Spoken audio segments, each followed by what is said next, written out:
Hey everyone, welcome to the Book More Show. It's Stuart Bell here and got a great episode today. I grabbed some time with Dean Jackson to talk about why now is really the best time to write your book. You know, we often work with people who've wanted to create a book for years, but for some reason something's holding them back. So today we really looked at why your idea is the most important thing and not how it's packaged. We were talking about how your title can really become the catalyst to get you going. And then we finished up talking about a better way to invest in your book, the sensible way to invest in your book, and really use it as a way to collect all of the names that you need and then react and pivot to the feedback you're getting kind of whilst you're building this audience and engaging with people. So it's always great to get Dean's perspective. We go a little bit deeper into this idea that your book isn't the product. Your book is a way to identify people who are excited to talk to you about your idea, and then ultimately you can introduce your product or service that can help them. So really, if you've been thinking about writing at all in the last couple of years, then this is the episode that you need to listen to really get going, pull the trigger and get started. So with that, let's get to it. Mr. Bell. Mr. Jackson, how's it going? Great. How's it going for you? It is wonderful. But I've just run into the great podcast timing of jumping on the call with you just at the moment that the neighbours start drilling their floor. So hopefully there's not too much background noise. I can't hear anything. That's good. I've closed the soundproof door. Perfect. So, you want to make a podcast?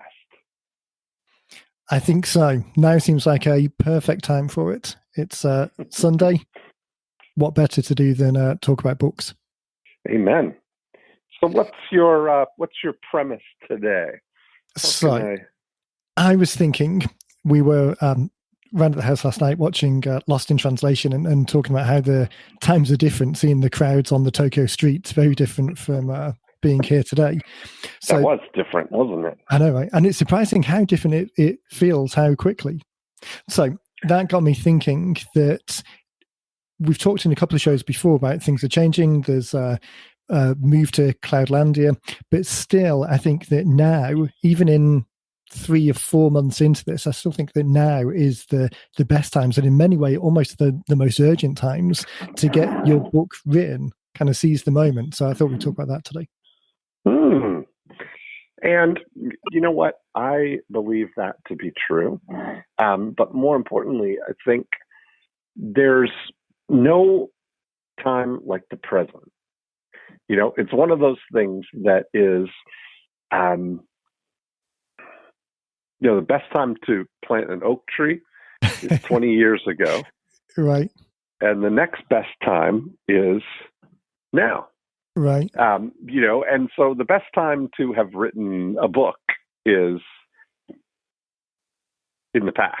To have one, and to have it out there getting you into conversations on demand in as many as you'd like, as often as you'd like, with the exact people who can, be best suited to work with you to get the result that only you can deliver. And so when we look at this now, our whole mission, the way we set up 90-minute books, is to make it the fastest, easiest, most pain-free way for someone to get that accomplished, right? To mark it off their list.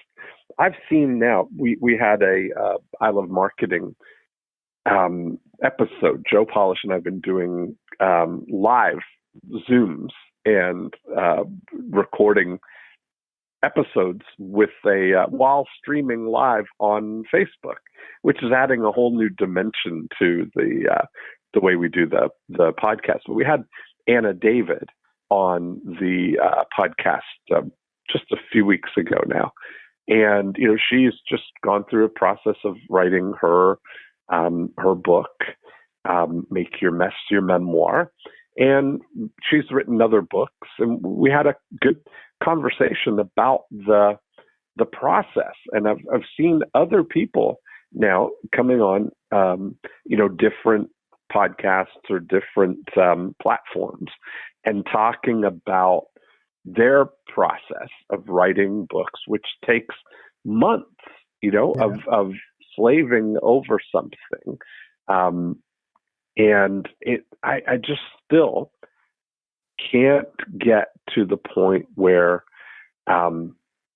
you see that it would be necessary or advantageous, It's so funny. Betsy and I were talking last week about the exact same thing, because we see an increasing number of competitor services out there, but being the insiders and being able to kind of decode a little bit the words that are on the screen versus the actual effort that's involved, it's so surprising that there's so much time and attention and effort put into things that don't really move the needle that much. So either people are being charged a lot of money for things they don't necessarily need, or the time frame, the amount of effort that's included, just as you were saying, is exponentially larger than the return once you start getting past that 80%. Yeah. And that was, I did a live stream with Ross O'Loughlin, a very impromptu last minute thing. And I was talking about books and, showed a lot of different examples, that a lot of times I think about how is it that people, what are they thinking about books that is limiting the, their ability to just get it done, right? Yeah. Or to pull the trigger to get it done. And I think one of the things is that they don't know what their book's going to be about.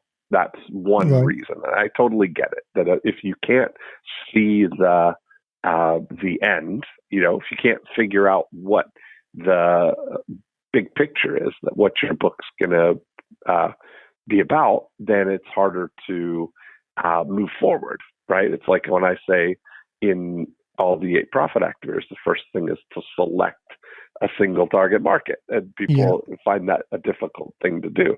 So the thing about writing the book is that this is why we spend so much time talking about book titles and about the, conveying what the actual message is.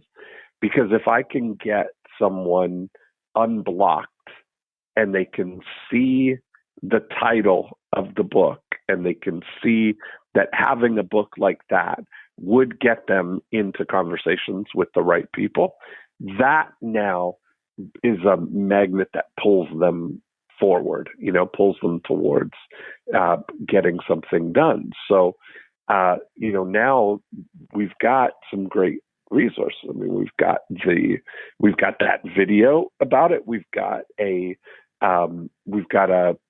book title workshop.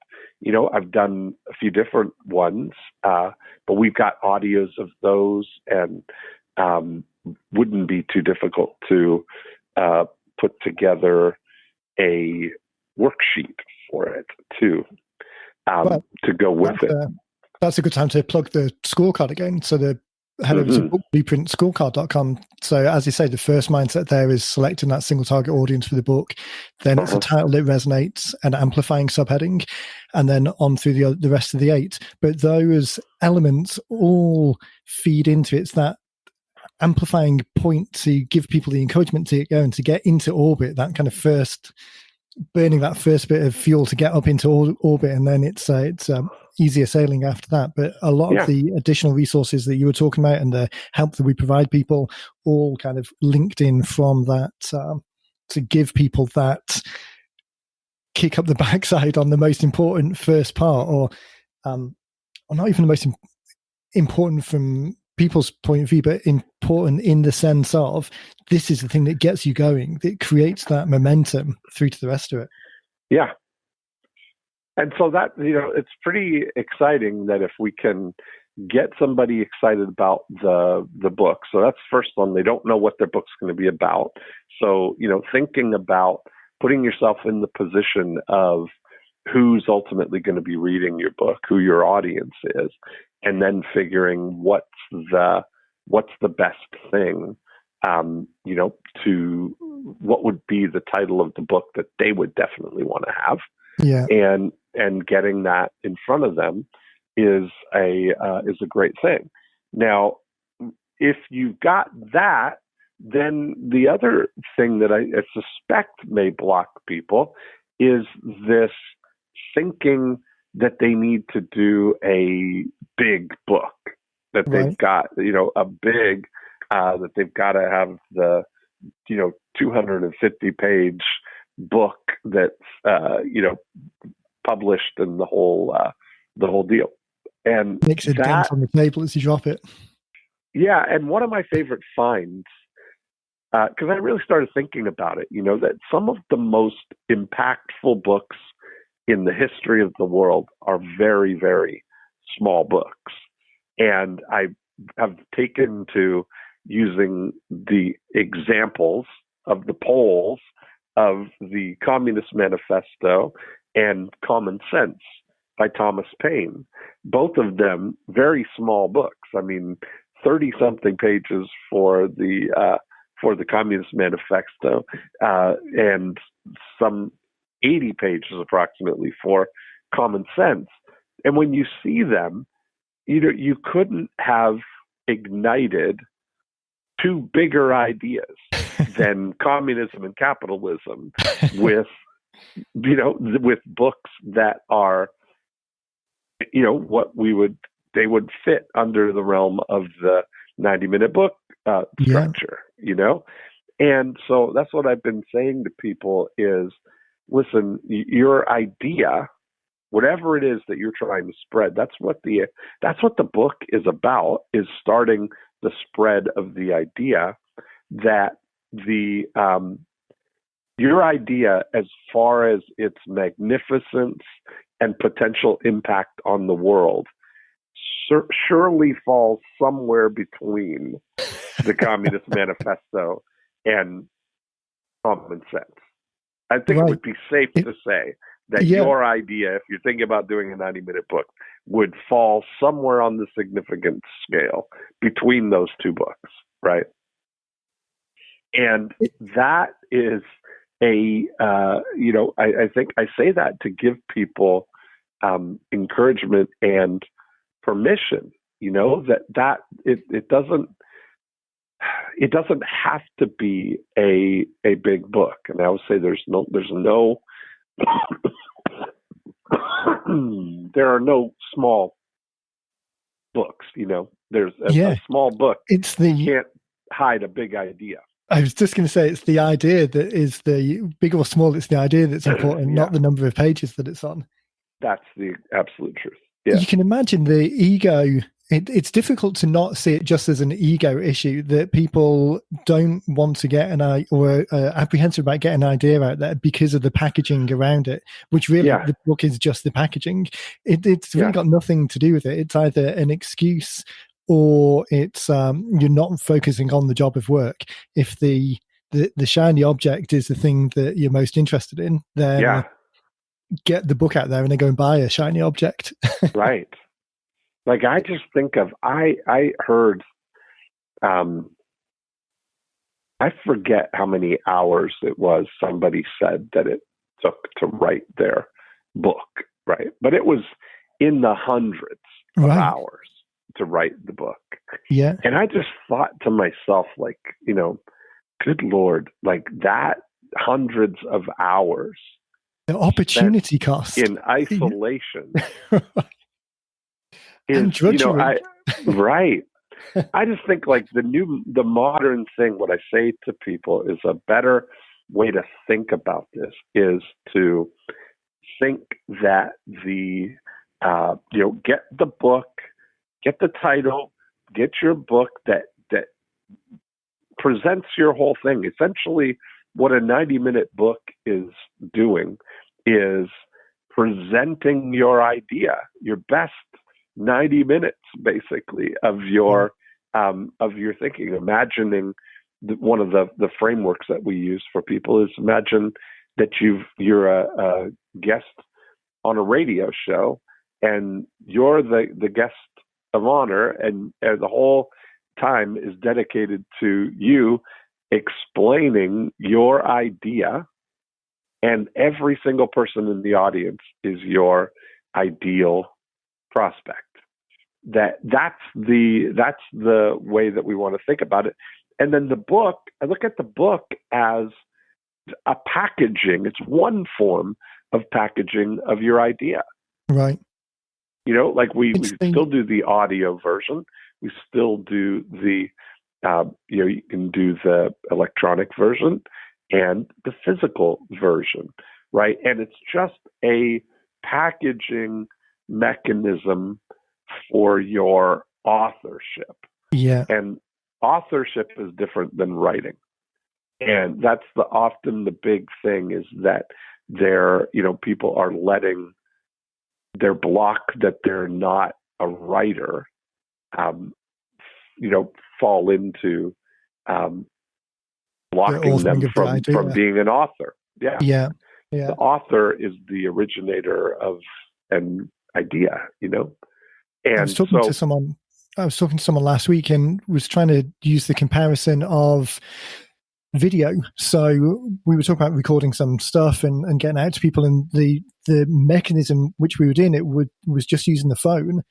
And you can imagine 20, maybe 15 years ago, someone not wanting to do anything with video because the whole concept is around, or the whole preconceived ideas are around needing to be in a studio with professional equipment and all of the overhead that comes with it. So therefore not wanting to step into the environment at all, versus now knowing that if you've still got that preconception, if that's still holding you back, I don't think anyone would be in that situation now, because everyone knows and is familiar and comfortable with the faster market approach of getting an idea out there.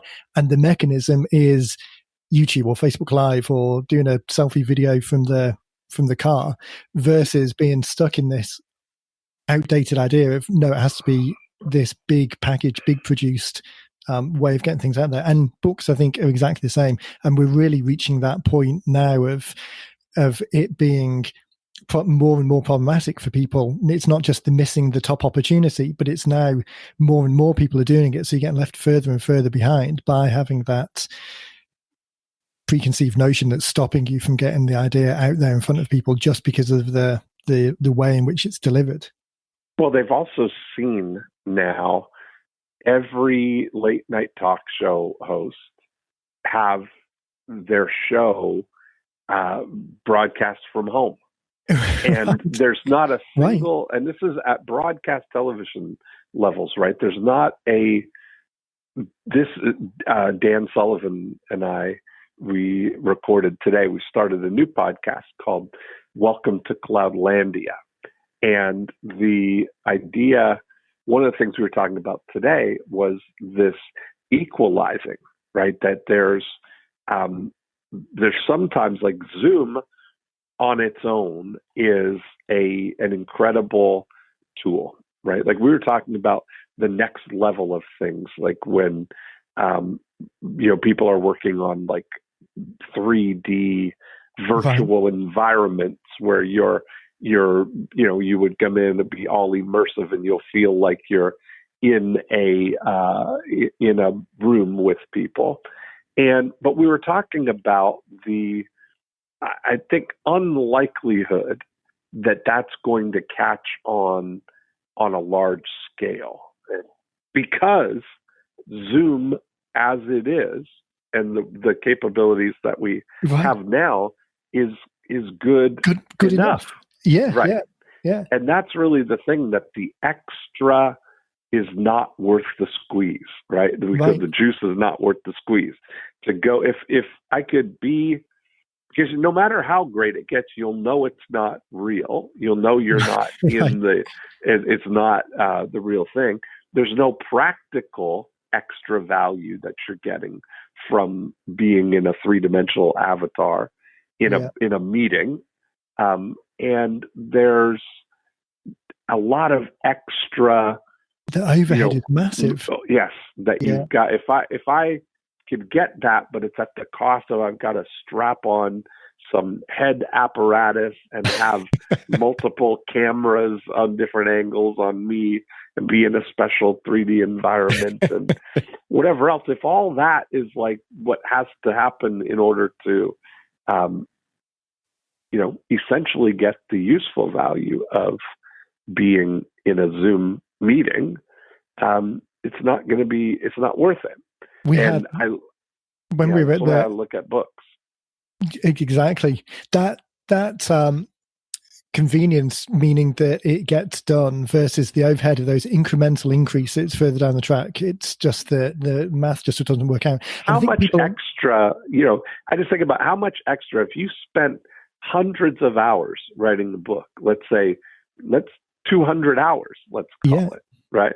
So let's say that you go through and you do a 90-minute book and you do it the slow way and it takes you 3 hours of time to create, right? That you spend 3 hours creating this, and then you create a ad and the offer to get it in front of your target audience. And then you spent, instead of 197 extra hours writing the book before you ever get to the point of getting in the hands of the first person, what if you gave your book away to 100 people and spent 1 hour with each of them, serving them?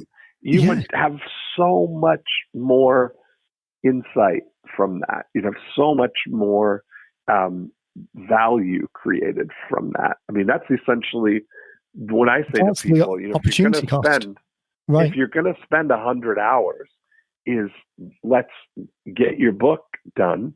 Let's spend some time getting your ad ready to get the book in front of people. Let's then spend some time developing your conversational conversion process. And let's do a podcast for 50 hours. Do 50 podcasts for a year's worth of content. Yeah. And build your audience that way. And then if you still wanted to guarantee you at the end of that 100-hour investment, the insights and the stuff that you're going to come from, plus the audience that you'll build, is going to be so much more valuable, so much more valuable to you. And I think it's those opportunities. I was on a Zoom call the other day with Eric Ries, looking at it was part of an MBA program, looking at the lean startup model. And this whole idea of, one of the questions we had was, how do you know when lean is too lean versus good enough? And the answer there was really, it's very difficult, as you listen to this call today, it's very difficult to think that you would be in a position where it would be too lean, where it's going to be too thin, because the reality is we're all over-indexed on delivering far, far too much, and it's slowing us down. So it would be very difficult for us to get to the stage where we were going too lean in the other direction. So again, it's a pointless question. It's just a procrastination question that's holding you back, rather than just going for it and like I say, that additional time and effort. And I think that's we need to kind of revise the website, I guess, to kind of emphasize this a little bit more. But that is one of the things that I see as a key differentiator in our approach compared with all of the others, is that the majority of the other people out there are really looking at the book as the product and not the conversation as the product. And the time and attention that we spend on those additional elements outside of the actual book creation itself, although obviously that's the thing that's being created, but it's a tool to start that conversation and getting that feedback from real people, getting something out there in front.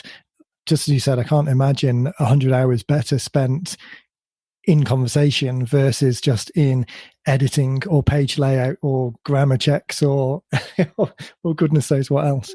I was listening to a podcast yesterday. It was a CrossFit podcast because quite a lot of their athletes in that field have written books, and there was a girl who had a huge weight loss journey. So she'd gone from 500 pounds at her top to, I think she was about 250 now. So it was talking about all of her the benefits of movement and just the health benefits. So she was encouraged to write a book through a publishing company in a more traditional sense. And she was saying that when we'd written the first draft, okay, that took a long time, but then we decided to add some hot takes at the end of each chapter, some kind of bullet points that people could read. And that process alone, just going through the chapters in the book, delayed the whole project by 8 months, I think she said, just because it took that much time. And for those, the missed opportunity of being able to speak to people for that period of time for something that was of incremental increase, it's crazy. Right. Yeah. So that's my take. I mean, for sure, that's the, I just look at the time is what is the overhead of it, to get it out into the world, and how quickly can it be helping people. I've often challenged anyone who's going down a traditional book path, writing in isolation, a book that they don't know whether anybody's going to be interested in is such a futile thing, right? When I think it would just be such an amazing thing to get your thoughts together, get your outline together, present the big ideas of what you're talking about in a concise 1 hour or 90 minutes, and package that up to start the conversation with people. And then, you're building your audience, especially if you don't have, there's two different approaches to this too, right? That if you don't have a list of people right now, an audience to put your book out to, if you don't have what they call in publishing a platform, right? If you don't already have a list of subscribers, social media reach of tens of thousands of people, that is going to, the longer that you take to write your book is even going to impact you more negatively, right?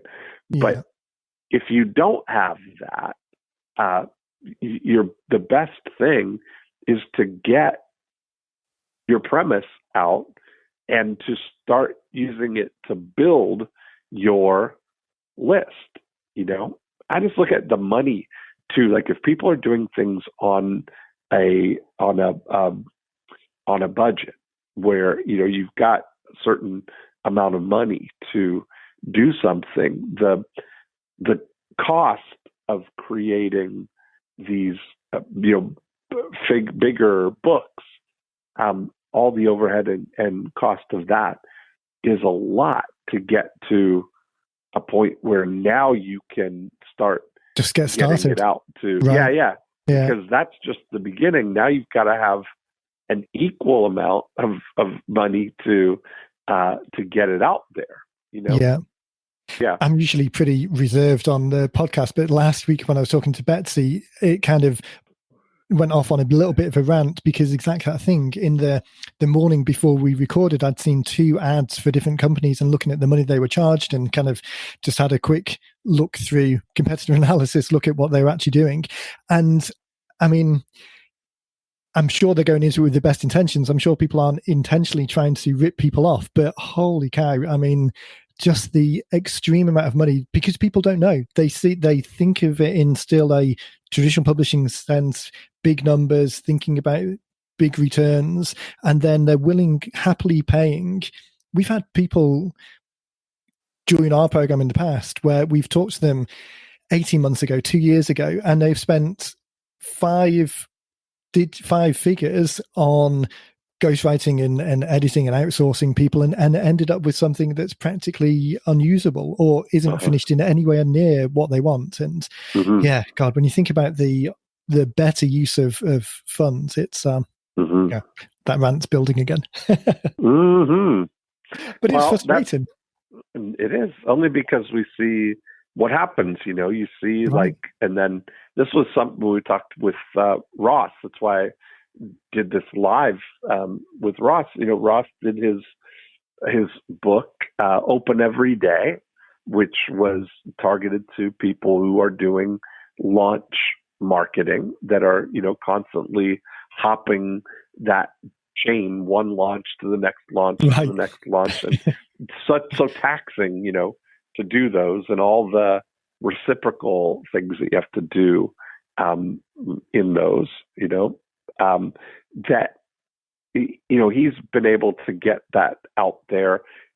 He's constantly building his audience with that, and all the while, engaging with people to help them with things, with programs and coaching and consulting that is earning him thousands of dollars versus selling a big book for $29 or whatever you might Right. get for a book. Yeah. It's just such a Yeah, such a it's great missing the opportunity that we have. Right. Yeah. Alrighty. Well, that's. Are you convinced yet? I am. I'm fully on board. I think. What's your prescription, Doctor? My prescription is that people should check out the show notes. So that's over on 90minutebooks.com/podcast. And I'll put some links to the things that we've talked about there. We've got the book blueprint scorecard. So if you are struggling with ideas for dialing in the title, then head over to the scorecard and you can see where you score yourself on the 8 mindsets that we have. And there will be some additional resources we'll make available in the workshops that we've done to get that title. And then just get it out there. I mean, this whole idea of being fast to market with something that you can test and then iterate on based on real world feedback. It's, by the end of the summer, we're middle of July now. By the end of the summer, this could be out there taking names and building the business ready for whatever the rest of the year presents for us. Absolutely, love it. Fantastic. Well, okay, so thank you very much. Enjoy the rest of the day, and we'll get you back in front of the people next month. Thanks. Okay. Cheers, bye. buddy. Bye.